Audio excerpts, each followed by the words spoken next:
Hello, I'm Roy Richardson, and this is the Dynamic Business Leaders Podcast.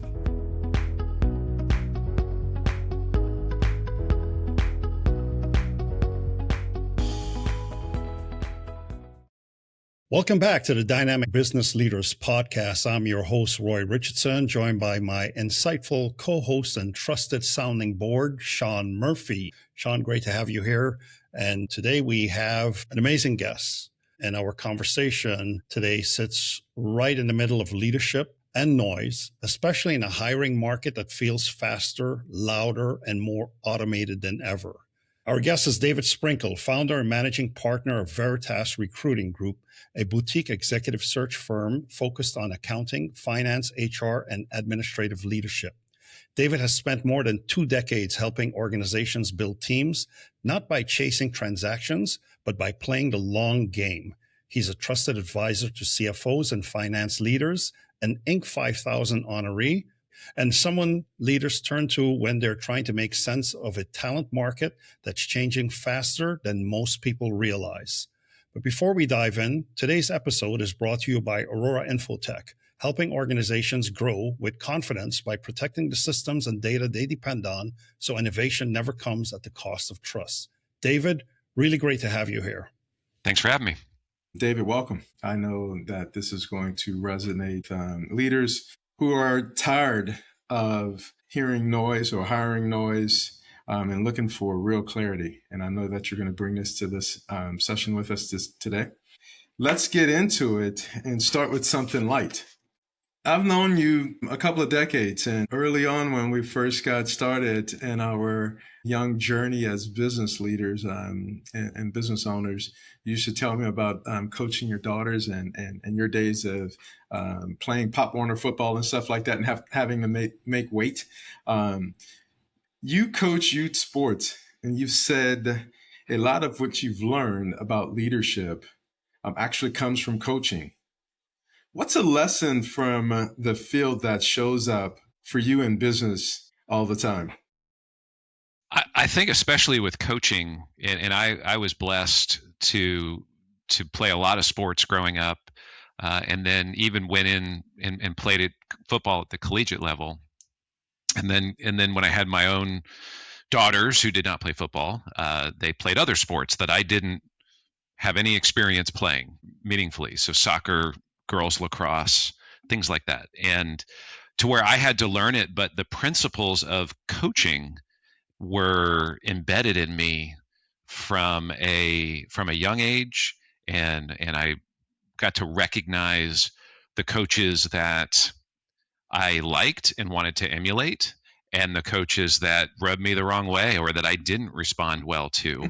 And so the lessons there are a big piece of it is having, for the athlete, to have somebody that believes in them and helps pull out the best in that person.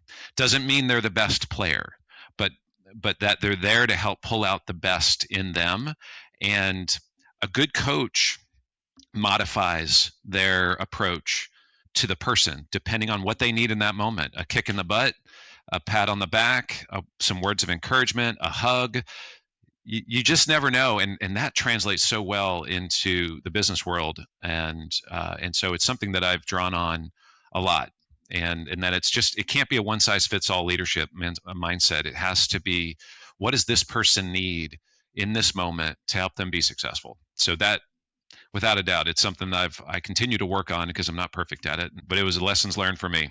I'm looking forward to some of the folks that you're going to talk about. They just bring back, some rocks of leaders that led like what you're talking about, right? Where, the one size doesn't fit all. And I know with having 2 children that are highly competitive in sports, and we're on the west side of Orlando,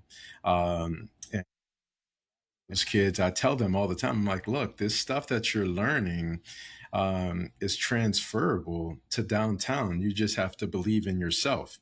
And so that was a part of my purpose of being out there in the Paramore, Washington Shores areas to say, hey, encourage them. This stuff is transferable.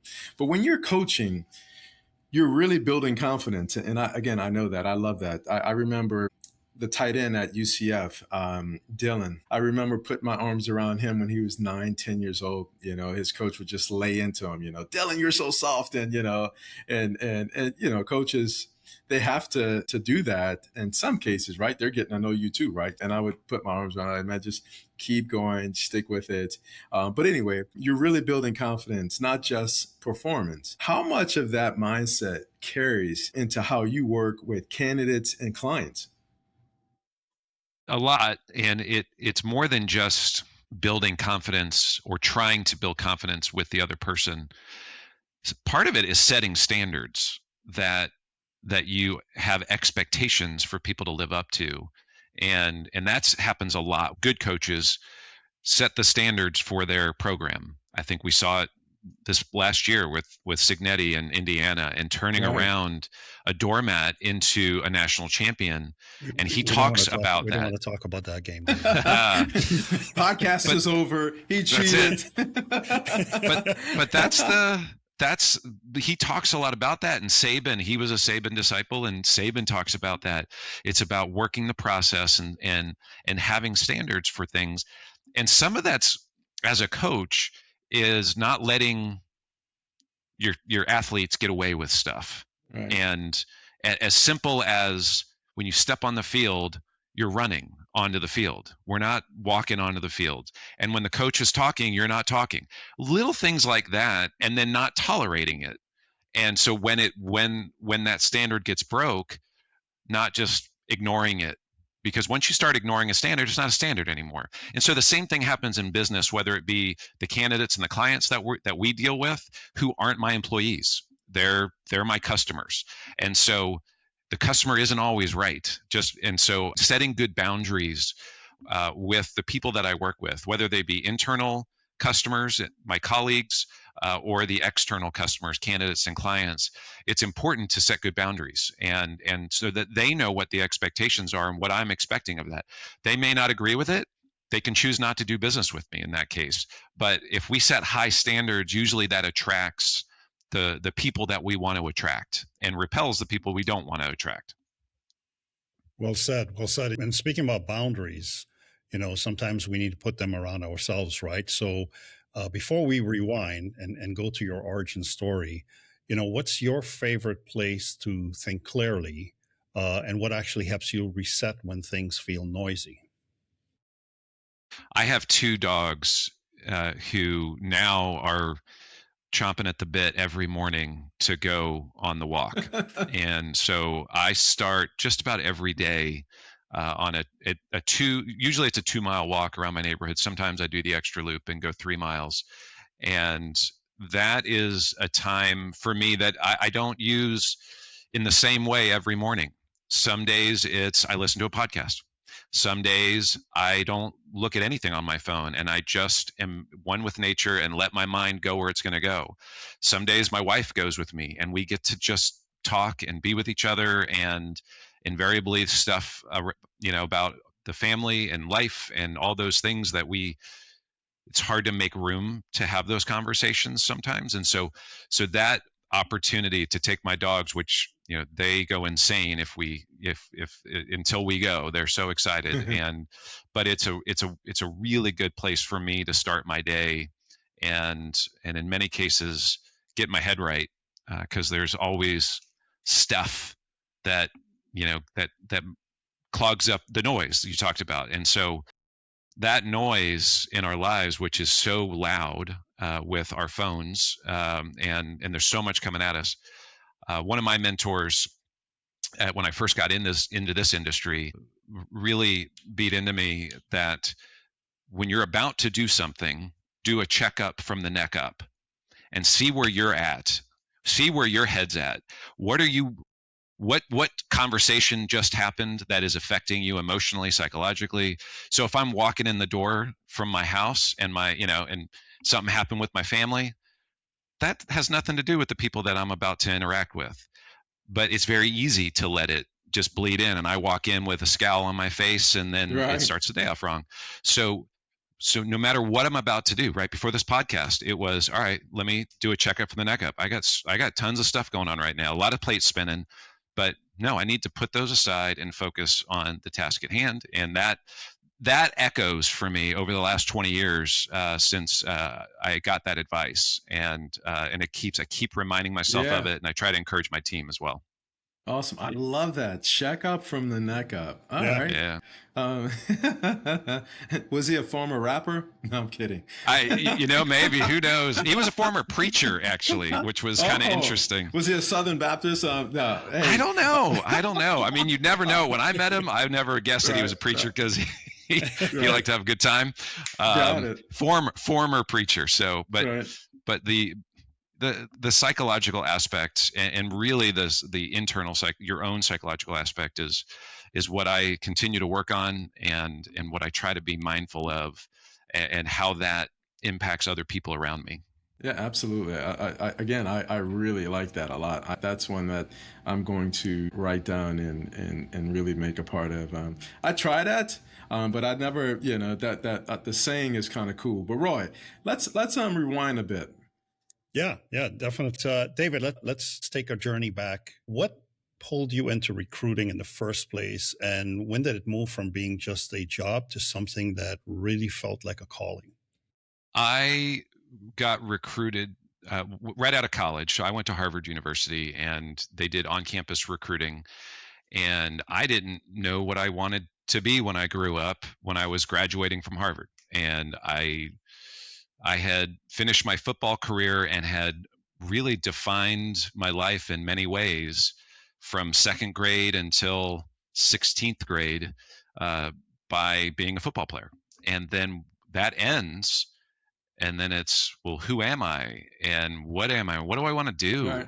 And so all those questions were going through my mind. I didn't know. I just figured I need to get into business of some sort. I need to make money. I'm not living at home, so it's time to find work. And one of the companies that recruited on campus was a security guard company. And I, amongst other, I had some Wall Street stuff and some consulting stuff, but this security guard company said, look, we put you on a management fast track, and where do you want to live in the US? We've got offices everywhere. And so that was attractive. So I said Atlanta, and management fast track sounds good to me. And so I took that job, not knowing what I was getting myself into.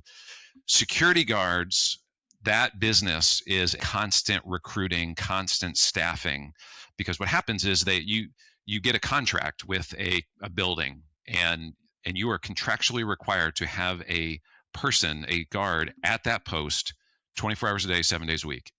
And so when people don't show up for their shift, you have to have somebody to back them up. Otherwise, you go stay in post. And I was many times. So I did that for several years, and got a little tired of being responsible for that, and having to show up at 2:00 in the morning on at a location to get stuff done. And so then, but didn't realize that it's really a staffing job, because I wasn't familiar with the staffing industry in general. And so then when I looked to, okay, how do I transition?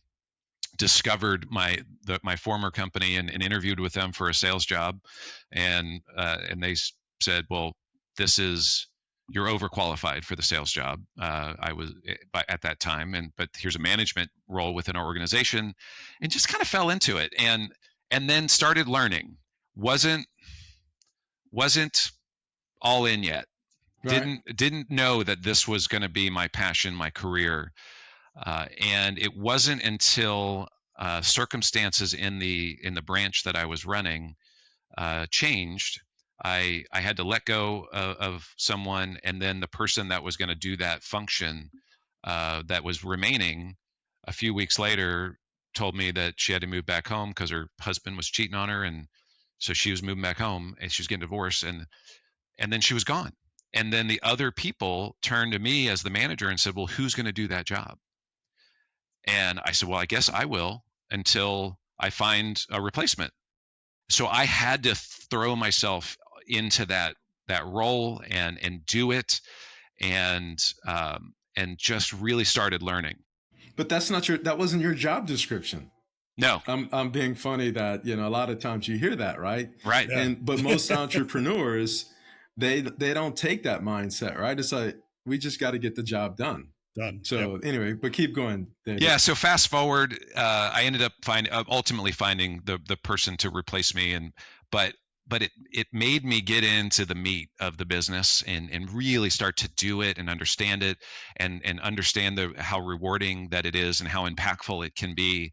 And so fast forward a year and a half, and that branch won branch of the year for the company, and it was over 150 branches. And my boss said at the big party while I'm holding the trophy, she said, "And to think I almost fired you 6 months into your job." You're like, I was like, "What are you talking about? You almost fired me." Right. She was like, "You were 1 foot in, 1 foot out. You weren't all in, and until you got all in." And once I went all in terms of embracing my job, in terms of embracing the business and really doing it, I discovered it. I discovered that I like this. I'm good at it. Right. It fulfills something in me that isn't, because I get to impact people's lives and in a positive way, both candidates and clients. And so those pieces of it really made me discover the passion. So I always find it funny when people say to young kids, follow your passion. They don't know what they're passionate. They're passionate about video games right now. So if that's the case, then they're all going to go to EA Sports. But that's not what they're passionate about, is scrolling TikTok, right? That's that's not success. And so I found something that I was good at, that I got passionate about. And a lot of people in my industry will say they fell into it, because no one goes to school at college to do this type of work, but we end up finding it and then realizing, wow, this is very rewarding. Wow. So how did your background in economics from Harvard help shape the way you think about value judgment and long-term decision making and, a people-driven business? Yeah, it's an interesting. I have an economics degree, as you said, and so most people with economics degrees, if you're going to actually use the degree, you're usually either going to like an economic think tank, or you get into some form of government agency that has to do with economic policy. That wasn't my route. However, the perspectives and the interest in what's happening on a macro level, and then how that impacts things on a micro level, and how that plays with the clients that I serve and that my firm serves, I'm able to give insight and give them advice and help and that perspective that they don't have, because they don't have that background, that interest. Right. Those things don't jump out at them in the news, where it does for me. And so I'm able to then take that type of information and distill it in a way that can be valuable to my clients in terms of how they make decisions with what's going on with their business, because all they know is their business and their industry for the most part, because they're hyper focused on that. Where my business and industry is over all the industries, so I'm looking at all of it, and so that's where I'm able to distill the right pieces of information to help be a good advisor for them. Makes sense. I actually love David's story. I remember when I met him years ago, and we were talking about, he went to high school here, so hanging out downtown Orlando at either ACG or one of the organizations, he's like one of like 300, 1 in 300 that went to high school here, went off to college, and came back. And so I was always intrigued, highly of him with that. So I had to throw that nugget since this is, the section about the origin. I never thought I'd be back. Story. Once I left, I thought I was done with Orlando, done with Florida, right. But I was 18, right? So your priorities shift. And then I lived in Los Angeles for 8 years. That's where I met my wife. And then when it was time to get married, we didn't want to raise a family in Los Angeles. And so we started looking at, well, where would we? And we wanted to be closer to family. She's from Oregon. I'm from here. So that was the opportunity to move back here. Right. So you made it easy to come here and to leave the West Coast and leave her behind. Yeah, leave her family. Yeah, so Yes. it's a Yeah, priority leave her to family go back and behind. visit the family a lot, and so those are long flights, but Yeah. we make it work, and she got used to it. It was a tough transition. I moved her to the suburbs, and we were just getting married and in our Right. still in our 20s at that point, like late 20s, but so it took a little adjustment before she started making friends and Right. yeah, and feeling So, comfortable here. so all of these years later, a couple of beautiful daughters that are highly competitive. But you've talked openly about early seasons where your confidence took a hit because the results felt tied to things that you couldn't control. And I know that, right? Especially early in our careers, man, we have high expectations and things like that. What Yeah. did that chapter teach you about identity and leadership? It's so important. My own emotional state, it it impacts the people that I work with, and so from a leadership standpoint, the emotional energy that I bring to the people around me, whether I'm being negative or optimistic or anything, it impacts them, and they feed off of it. It's Right. hard not to. They're not doing it consciously. They're doing it, so it's mostly a subconscious thing.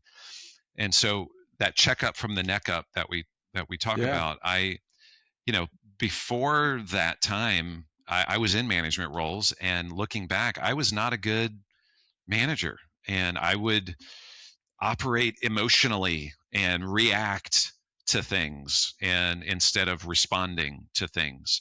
And so what I learned by a couple of there's a couple of points early in my career where I had people check me that reported to me, Right. and it was like, look, you gotta be better. You can't sit there and react emotionally like this, because it ruins everyone else's day because you're the boss. And so keeping that in mind, of like, I try to be very intentional about responding rather than reacting. And I can respond with emotion, but it's intentional in that case, and I try to Right. make it intentional, because when I react, usually a reaction is usually going to end negatively, and I've recognized that in my life, and I've watched it in other people. Yeah. Very And so cool. I said, you're not responding, you're reacting to this. And so take a beat, think about how you need to respond to this. And so that's been key, because I can't control other people, and I'm in the people business. So this is, if I'm hung up on one deal and Right. one candidate and one client making that hire, and I can't control any of that. They both get to make that decision as to whether or not they move forward. And so knowing that, I have to, one, try to disassociate my emotions from my expected outcomes Mm. on that, Right. while so that I can be helpful to make sure that both sides are making educated and informed decisions, and that they're not making reactive, overly emotional. People make emotional decisions, and then they back it up with their own logic. That's just kind of how the world works. So the more I can help them not just be emotional about this decision that they're making, but actually look at things from all sides without pressure from me. That's the hard part. So I've got to detach from the outcome and focus on helping the person get what they want, not my outcome. And that's really hard, especially when, if money's thin. And at the beginning, when I started this company, I bootstrapped it, so there were definitely thin moments of time where I needed it, and that's not a great place to be. So for me, also, when I experienced those moments, those sleepless nights because money was tight, I wanted to make sure that we built this business to a point where I I could cushion any blow that happened. Doesn't matter what comes at me, that we've financially stable to be able to, as the economy shifts, if a customer tells us to pound sand and they're not doing business with us anymore, that we're okay, and that we Yeah. just keep moving forward. And David, you've been around a couple of decades now. How long has Veritas been around? Veritas is coming up on 17 years this 17 September. years, yeah. Yep. And you got some people that have been around yeah, I've got 17 a couple of years. 15-year people, Yeah. and So our average tenure for my team is over 7 years for average, and I've got a new guy that's 3 months in, and a 15-year, and everything in between. But you have about what, 15 people working for you, right? Yeah, or working there's with 15. you. Yeah, that's right. That's fantastic. Now tell me about the Inc. 5000. Yeah, so the Inc. 5000, they look at what your revenue is at this year versus 3 years ago. And so it's a 3-year growth. And when COVID happened, 2020, that year, was, again, being in a financial position to be opportunistic, was what allowed me to grow when everything was uncertain. And so you see a lot of some of the biggest companies out there were started during recessions. Right, absolutely. And so that was a short recession, but it was a recession nonetheless. Mm-hmm. I mean, it was very uncertain. And so I had confidence that this wasn't going to last forever, even though there was a part of me that thought, what if it does? I was confident that we would come out of this, and so I wanted to be opportunistic to say, look, there's a lot of companies that are cutting recruiters and laying people off and closing offices, and so when that happened, there was an opportunity to hire a key employee in the Tampa market, Mm-hmm. which we weren't not in a meaningful way, and so when he became available, then that was the opportunity to say, okay, we're going to choose this time, even though it's still, to the world, it feels uncertain. This is going to be the time that we're going to invest and expand, and so you have to have the capital to do it. And so the lessons learned from 10 years prior was to be able to have that cushion, and not only to absorb the blows, but also to invest when other people are not. And so that's going against the grain of what probably at the time. I got on some Zoom calls with the American Staffing Association, and I did a couple of them with other business owners, and I had to stop going because there was so much doom and gloom out there at that time. And I said, "God, I can't be the light for you guys, because that's what we're doing for our clients right now." So I just had that eternal optimism that things were going to, that the economy was going to come back, because it always does, and then also the fortitude to make the investments when their opportunity presented itself. And so when we did that, I hired a team, and so we immediately expanded the amount of people that we had, and then combined that with the economy rocketed back, and so the hiring went through the roof. And so you combine that with, we were ready. I got more people, and then when it came back, then we were there, and so that enabled us to really double our business from the previous 3 years, and keep it. And it wasn't a spike, right? We were able to keep that going, and so that's why we had 3 years in a row of making that list, because those previous 3 years prior to COVID, we were at this level, and then we went up to here and kept it. And that was the ability to get it. So it's a nice recognition, and it was nice for the team that is awesome. to be part of that.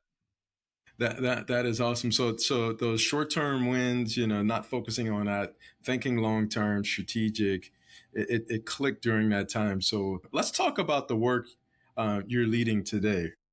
Yeah. So David, for listeners who don't know what Veritas Recruiting Group does today, give us the snapshot: who you serve, what you focus on, and why staying boutique is a deliberate choice. We are a staffing and recruiting and executive search firm. We focus on the functional positions.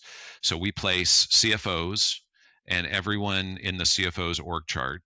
So that would mid-management, director level, all the way down to staff.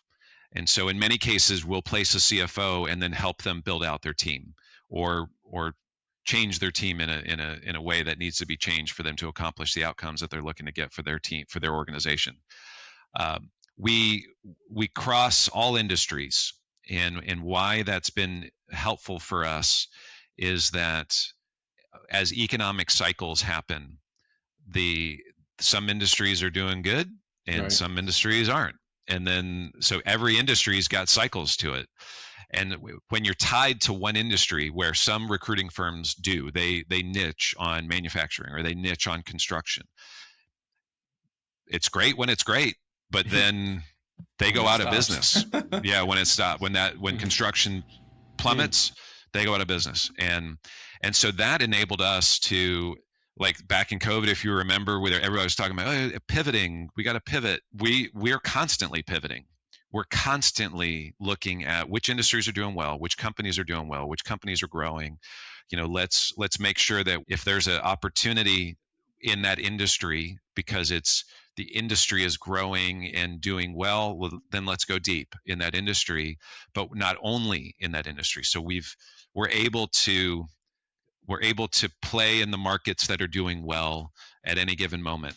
And we've been very blessed. We're focused more geographically on Florida, and we're very blessed to be in Florida because the economy continues to do well and be resilient here, and a lot of that has to do with net migration of people moving into the state from other states that aren't as business friendly. Right. You just talked about working closely with CFOs and all of those that are underneath them, or other, finance leaders. From your seat, what separates a good hire from a great one? Yeah, the great hires understand what they do and how it fits into the overall goals of the organization. A good hire just does their job, but doesn't care, or maybe they do care, but no one's ever explained where and how this impacts the rest of the organization. And the great hires do, and that way they're able to do their jobs in a way. Sometimes it's different, and especially like accounting is there's a lot of routine in accounting, and mistakes, the more accurate the better with accountants, but not all accountants are the same. And so within each job there's going to be things that make one better over the other in terms of accuracy and speed and the combination of the two. But good to great is, do I understand and do I embrace what I do and how it impacts the organization?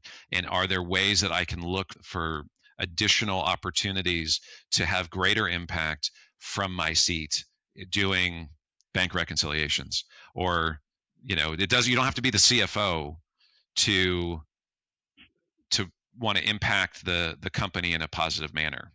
It's you hit on something there with regards to, people going above and beyond and really having a passion for what they do versus those who are just filling a seat and carrying out an automated process from 8 to 5. We see it all the time. It's one of I would say my biggest pet peeves today, so to say, is, why don't we as a society dig deeper and do more, right? It's even from a knowledge perspective, right? And if you think of it from, hey, you know what, the job is, maybe I need to learn these skills for the job, but I'm only going to focus on doing that between 8 to 5 because that's what they're paying me for. But truth be known, the intellectual property lives here, whether you're in that job or not, right? So you're just feeding your mind. So here's the phases. One is they come and do their job and they do it well. The next is they ask for more. That's better. Best is they're connecting the dots, and they're connecting the dots beyond what they do. And so that's the difference, is the desire and the interest in connecting the dots beyond what I do.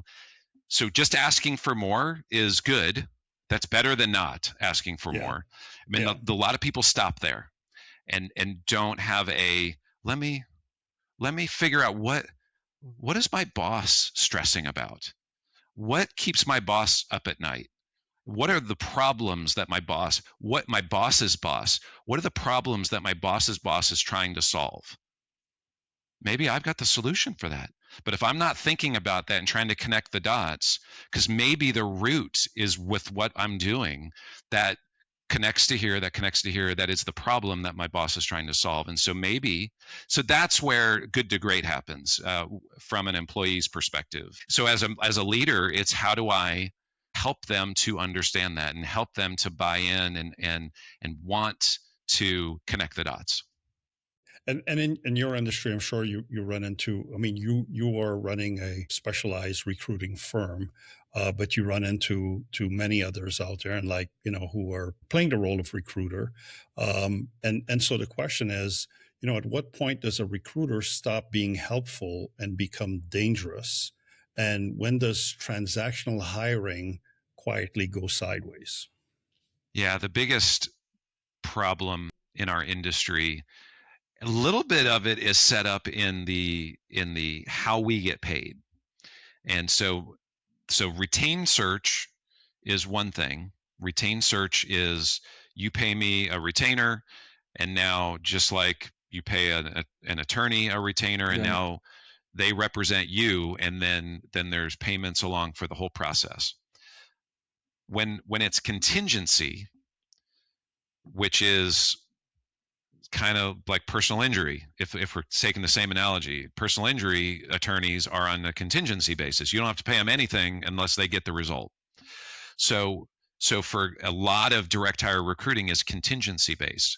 And so when I have the conversation with my clients about the difference between retainer and contingency, I say, look, if you've worked with a recruiter to help you hire for your team, do you feel like that recruiter represents you because you're paying them? Do you feel like they represent you and your company, or do they represent the candidate that they're trying to place? Contingency, they represent the candidate, because if their candidate doesn't get placed, they don't make money. And so what unfortunately that does across the industry is it makes it very transactional. It becomes more about speed to market and getting that, just throwing that person out there and seeing if it sticks, rather than representing the client and really being extension of the client and helping them to find the right fit, not just the person that was the first person I found and I'm just going to throw them at you. So that's where it gets dangerous, because it gets very transactional and it just gets very sloppy, and the level of depth and thoroughness isn't there because it's not incentivized to be there. And so a lot of we've been doing more and more engaged and retained work. We still do contingency work, but that's part of a point of difference between how we approach contingency work. Because I'm not desperate, because we're financially stable, I don't have to rush and throw a bunch of crap against the wall and see if it sticks. And sometimes we lose out on deals against other recruiting firms because they do, and it just so happens they got lucky and something stuck. I would rather be intentionally more thorough and take a more retained approach to the contingency search, because then that helps the client better. And dangerous is a funny word. And I think where recruiters can really get dangerous is when it becomes worse than speed to market, when they start lying and start hiding things intentionally because they're desperate to get the fee and desperate to make the money. And that's really where it gets, and they hide it from both sides. And that's where it gets bad. You just laid out and took me back about 25 years in my first technology company, where we hired a recruiting firm to look for a telecom engineer. Met with them on a Friday, and on a Monday, the guy called me back. We found your guy, and he just happened to be in the area, and blah, blah, blah. And, my firm did a search and blah, blah, blah, et cetera. Anyhow, long story short, months and months later, after trying to fit a circle in a square hole and moving seats and doing everything, finally we said, it's not going to work. And when we sat down and say, hey, let's play open card with each other, the candidate at the time told us, well, I was at a location enjoying a drink, and this person, I struck a conversation, and he said, I have an opportunity. And so, yeah, I hear you. Well, David, we know AI is like all over the media, and I thoroughly enjoy your LinkedIn post almost every other week when it comes to economic data that affects recruiting, staffing, people. I haven't seen you post in about a week or two, but I really enjoyed those. But, the last couple of months, we've heard about AI. AI is everywhere in hiring right now. In your world, what's genuinely useful and what's just adding noise? Interestingly, I would have expected our clients to be talking to us more about it than they are. And they're not at all.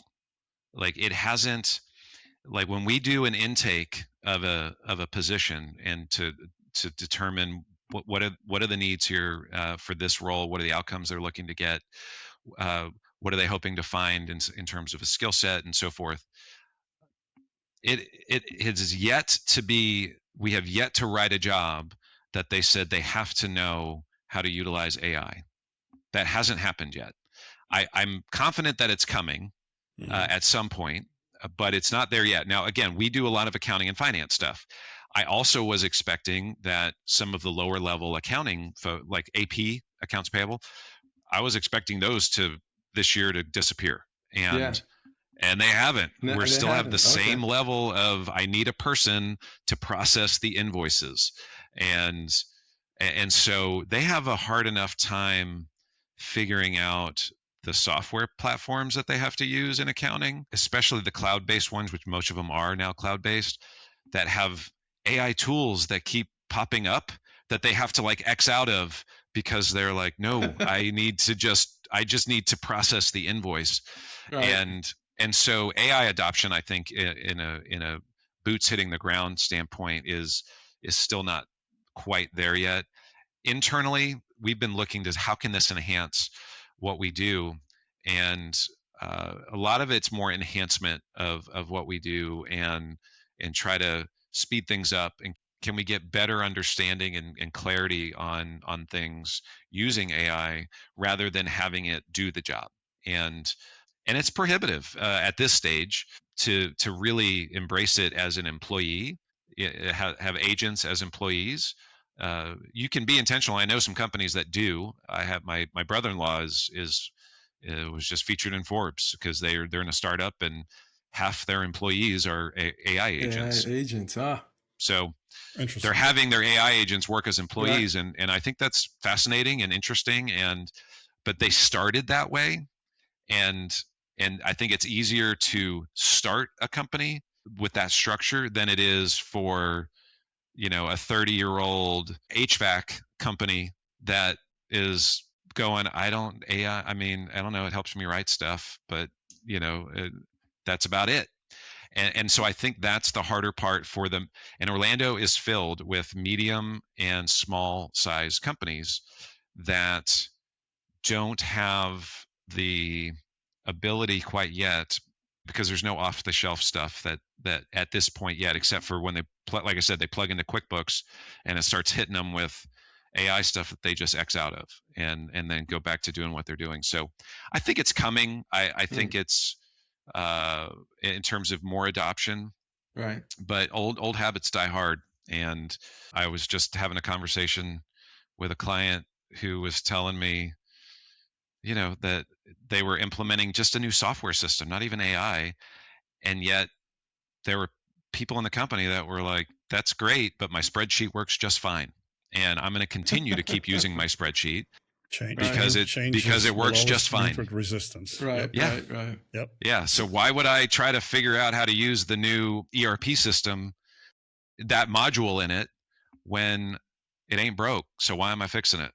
So right. Now, David, think of all the evenings you probably, or days you probably could have saved when you were running that security firm if you could have just sent over an AI agent to replace the worker who never showed up.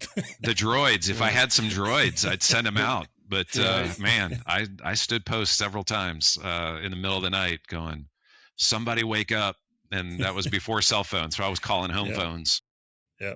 So, David, how would you describe your philosophy around leadership today and how different it is from what you believed in earlier in your career?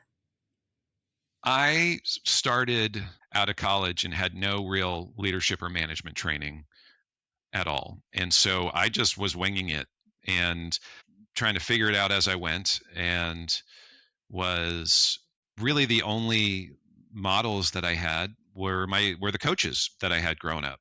And as good as some of that is, I mean, I played football. I had coaches yelling at me. And so I went into the workplace, and I mean, I remember raising my voice with people and that sort of thing. And so, and being emotionally charged when things would happen. And then starting to recognize how that was received, and usually not well. The results were not expected. No, not what I was hoping. I mean, there's people would comply, but it wasn't effective, and it wouldn't have been the way I would have wanted to have a manager. So then as I grew, and one of the formative books for me that I read was Stephen Covey's 7 Habits of Highly Effective People, and all 7 are really good. But the one that really impacted me the most from a leadership standpoint was to seek first to understand before being understood. Because up until that point, had managed from I'm the manager, I'm the boss, do what I say. You need to understand what I'm trying to communicate because I'm the boss.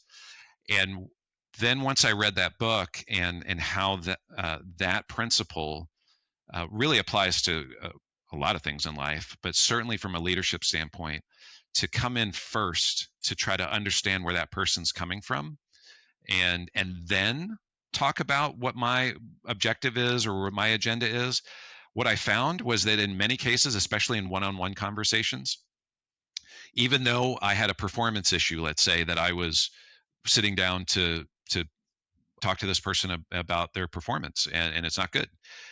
First, asking questions and probing and getting an understanding of where they're coming from and their circumstances and everything, it gave me more information that actually changed what I then coached them on.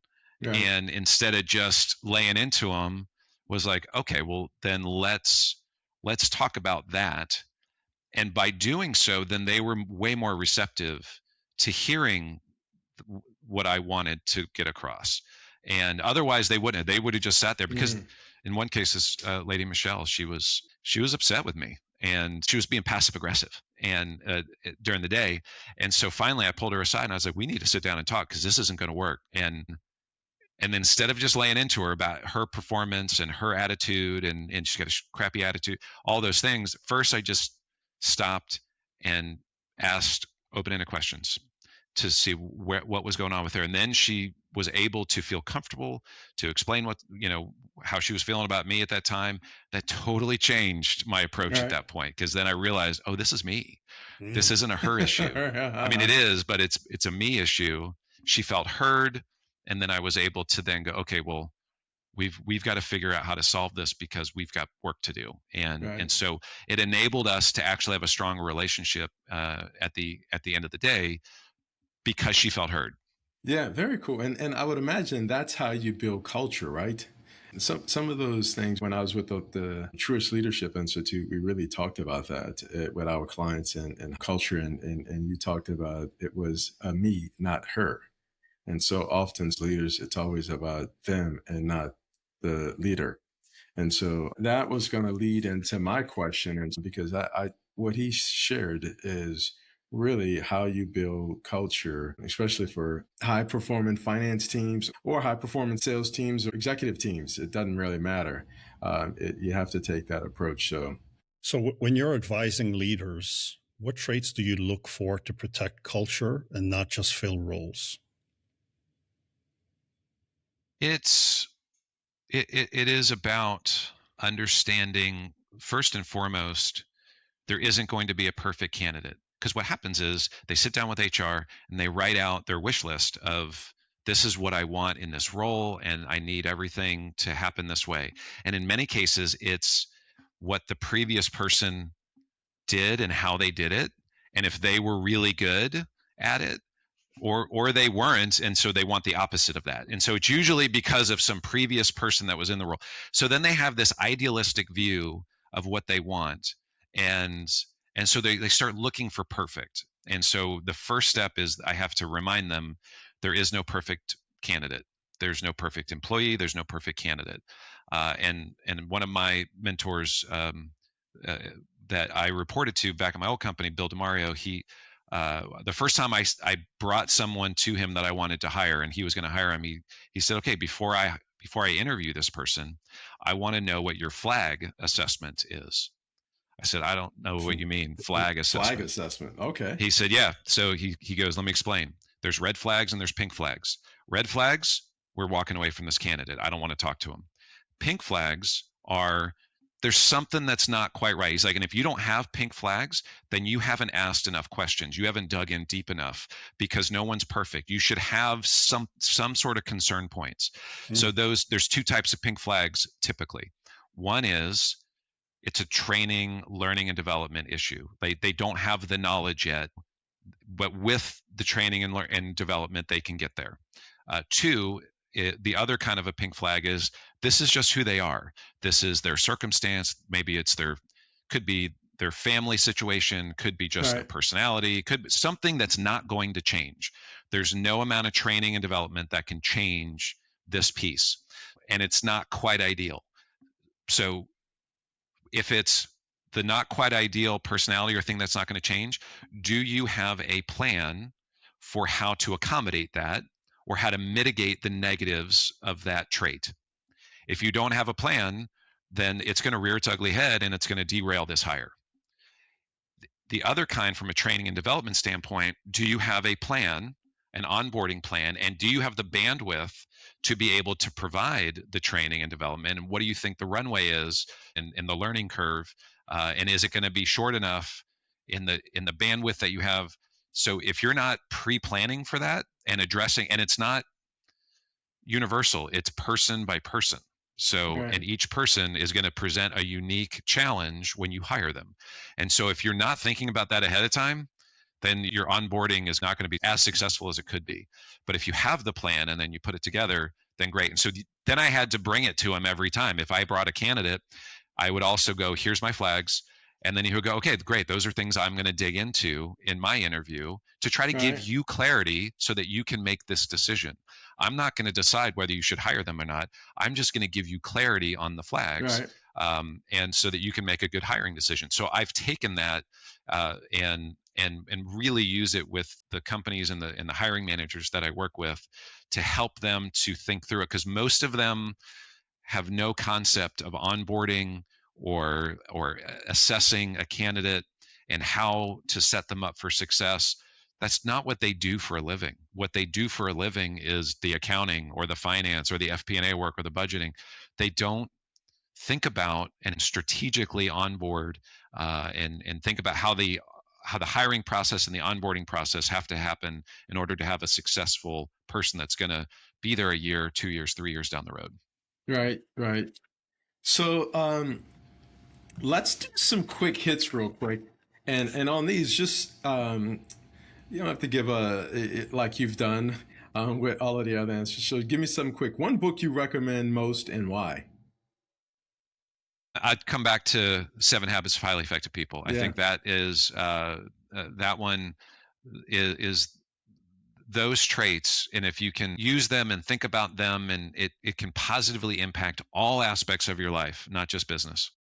I've said for decades that, and another book that you listed, Napoleon Hill's The How to Win Friends and Influence People, that I've said that for decades, that I think that those should be staples of high school senior year coursework. You know, it's all about people. Understand this. It's all about people, man. It is all. It doesn't matter people. What business you're in, whether you make widgets, that's right, or anything. It's all about people, interactions. And I remember the first time I got exposure to the senior VP of my old company, and he was telling me about some of the things that they were dealing with. I said, that you're dealing with the same stuff I'm dealing with 7 levels below you at the branch level. You're dealing with the same stuff. He's like, there's just more zeros at the end of but it's still people issues. It's still people. I also, one last thing about that, and I'll move on, is I really believe that book teaches you not to covet other people's stuff, that it teaches you about you. And again, what you said earlier, first seek to understand to be understood, right? And so again, if we understand what the neighbor has and how they got what they have, we wouldn't necessarily covet what they have, you know? And so I love that book. Most overrated buzzwords in hiring these days. Buzzwords. AI. Yeah, I mean, AI is talked about. It's talked about in the news more than it is, like I said, with the hiring managers that I talk to. Okay. So you hear it way more in the news, and it's always usually from a negative. How's this going to impact, hiring and layoffs, and Right. that's the only thing they report on. And every now and then there's a little spotlight where they talk about how it's actually being used in most companies, which is to enhance productivity, not to get rid of people. That's usually right now it's been the big IT companies that have been doing that. And so it's overused right now, but it needs to be talked about, but not sensationalized in a way that's scary. I think from a hiring standpoint, the ability to communicate generationally, we're still the stereotypes on like the younger generation is those buzzwords that surround Gen Z and so forth that are mostly negative. That's just not the case, and people tend to embrace those stereotypes, Right. instead of saying, okay, well, maybe on a broad sense there's some general trends, but let me not have biases when I go to interview this 23-year-old. And so checking our biases is important, and a lot of it comes from the buzzwords that surround Right. the Gen Zs, and I'm blanking on right now on what okay. some of those are, but that's the topic. This was supposed to be a quick hit, and you stood at the plate, you thought about it a long time, and now we're gonna slow it down for a moment, but we can't slow it down too long because you have a hard stop, and so we want to make sure that we get through some of the other questions that we have. David, you've mentioned Warren Buffett, John Wooden, Herb Kelleher before in conversations. Yeah. What do they all teach about leadership that still applies today? I love how the steady hand that Warren Buffett has, and that how he portrays that in his approach to his craft of investing. And so every exposure that I've had, whether it be reading a book about him or through him, and or that he's written, or just hearing him talk over the years, it's a very measured, steady hand approach with a little bit of self-effacing humor. He's at one point the richest man in the world, yet didn't take himself too seriously. So those pieces I've admired a lot. Herb Kelleher with Southwest, I read that book Nuts about the founding of Southwest and how that happened, and there's a lot of takeaways from that book and from that journey that he took that airline on. But the thing that really resonated the most with me was that love was the kind of the centerpiece of kind of everything that they did, and they made it fun, and they loved on their people, and their people weren't just their employees, but their customers. And so for me, that's been a impactful to have that perspective of we're humans, especially in this day and age where AI is becoming more prevalent. And I've gotten the calls from AI agents that sound human, but they're not. And there's no love there. And so being able to love on the people that you're around is an important aspect that I think is, some people shy away from it in business, and they don't think that love has a place for it. And I think loving your people is a big part of it. And your people are everybody that are in your circle of influence, and whether you're doing a podcast and me loving on you guys, or my employees, or my coworkers or my clients. So those are the things that jump out the most. And then Wooden just has time-tested philosophies on work ethic and teamwork and following the process. I would venture to say that the Signetti and the Sabins probably have taken a lot from Wooden in their approach to coaching, even though that's a different sport. It's the principles that apply. So, David, if you had the opportunity to put together a dream board of advisors from any point in time, past or present, who would be on your board and why? I mean, if I had the opportunity to get Buffett on that board, I don't know that there's quite a better person to how to build wealth and invest in companies, because he wasn't just investing in stocks.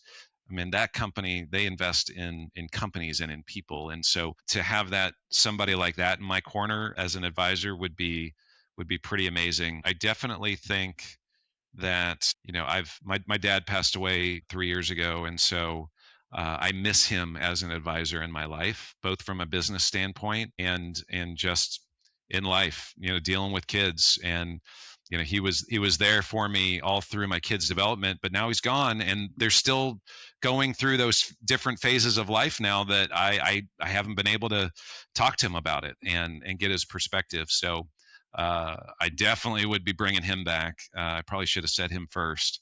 I think I go back and I look at some of the titans of industry at the beginning, and the Biltmores of the world. I think that there's some wisdom there in terms of how they do it. And I know a lot of it was cutthroat back in the day in terms of building those monopolies, but I've really started I've started reading a book about Rockefeller right now, and that's one I'm currently just starting to read and getting exposure to what he did and how he did it, and what his philosophies are to drive success beyond building the monopoly and Right. and driving your competitors out, but the good parts about it. And one of the things I just literally read last night was surrounding yourself with people that are motivated, have the skill, and not being okay with medium, that you're going for high, and that you've got to have people around you that have that similar mindset. So even little nuggets like that, I start to look at and go, okay, you know what, there's wisdom there in terms of who am I surrounding myself with on my team to be successful. So Very cool. They say, you could either fly with the eagles or hang with the pigeons. So, and you can't fly with the eagles if you hang with the pigeons. That's right. That's right. So let's look ahead a bit. 10 years from now, what does Veritas look like? Or what does success look like for Veritas and for you personally? Yeah, Veritas has always been a lifestyle business for me from the get-go. My dad traveled a lot when he was in sales and had a big territory, and so he was gone a lot visiting customers. And so that was the one thing I didn't like growing up, was my dad not being able to be there every day. And he was very present, and he coached and all the things and made time. But there'd be a week or 2 weeks where he'd be gone, and we were just talking on the telephone, at the dinner time and on the check-in. So for me, this has always been a lifestyle business, and so I know I could have put the hammer down if I wanted to, and expand into other geographies and 10x this thing. But that would take a lot from me and from my family. And so for me, the balance of why I'm doing this and why I do this business is because it's a vehicle to bless my family, and we put that in our mission statement that we want this business to be a blessing for our colleagues and their families. And so if we're asking and demanding of things that unduly take away from their family, it always is a trade. Work is a trade-off with the other things that you could be doing. But for me, 10 years from now, my life's going to be a little bit different. I've got an 8th grader right now. So in 10 years, she'll be out of college. And so we will be real deal empty nesters, and I'll be in my low 60s and looking at, so quite frankly, I don't really know if, am I going to be, is my wife and I going to be in an RV, running around the country, like going to wherever our kids are, trying to visit grandkids, maybe, right. Or are they going to come back to us, and then I'll have the opportunity maybe to do a little bit more expansion of what we're doing. But this, like I said, this has always been a lifestyle business, and I haven't ever been in a position where I said, I'm going to grow this to sell it. And so you do that by scaling it in many cases. And I don't have to scale it right now. Got it. Well, we're going to wrap this thing up knowing that you have somewhere to be soon. So, David, really good conversation. What stands out to me isn't just what you do, it's how consistent you show up through market swings, new technology, and all of the noise that comes with this industry that you're in. You've stayed grounded in relationships, trust, and long-term thinking. That steadfastness has always been a big part of why people respect you, why leaders keep coming back to you. I know a lot of the folks listening in to hear this perspective today. Thanks for taking the time and sharing your story with us. My pleasure. Appreciate you guys having me on. Yeah, David, thank you for bringing clarity and depth to a topic that's often reduced to speed, metrics, or buzzwords. Your story reinforces that leadership, hiring, and growth are ultimately human endeavors, shaped by judgment, trust, and consistency over time. And what really comes through is your discipline around playing the long game, even when it would be easier to follow the noise. That perspective is something leaders at every level can learn from. We genuinely appreciate you spending the time with us and sharing that lens today, David. Thank you very much. Good to be here. Thanks for having me, guys. Finally, to our audience, thank you for tuning in to the Dynamic Business Leaders Podcast. And until next time, stay curious, stay driven, and keep leading with purpose. Hi, I'm Roy Richardson, host of the Dynamic Business Leaders Podcast. Are you a business owner or leader of a successful business? If yes, we'd love to have you as a guest on our program. Our goal is simple. We provide a platform for leaders to share their experiences to benefit others. We want to hear your story, how you got started, the challenges you faced along the way, and your passion today. If this sounds like you or you know someone who fits these criteria, then be sure to get in touch with us by visiting our website linked in the episode description below. Also, don't forget to subscribe to our YouTube channel and click the notification bell to be notified when our next episode goes live. Or, if you'd rather listen to us during your car rides, you can also follow us on your favorite audio channel using your podcatcher. Thanks again, and remember, keep crushing it.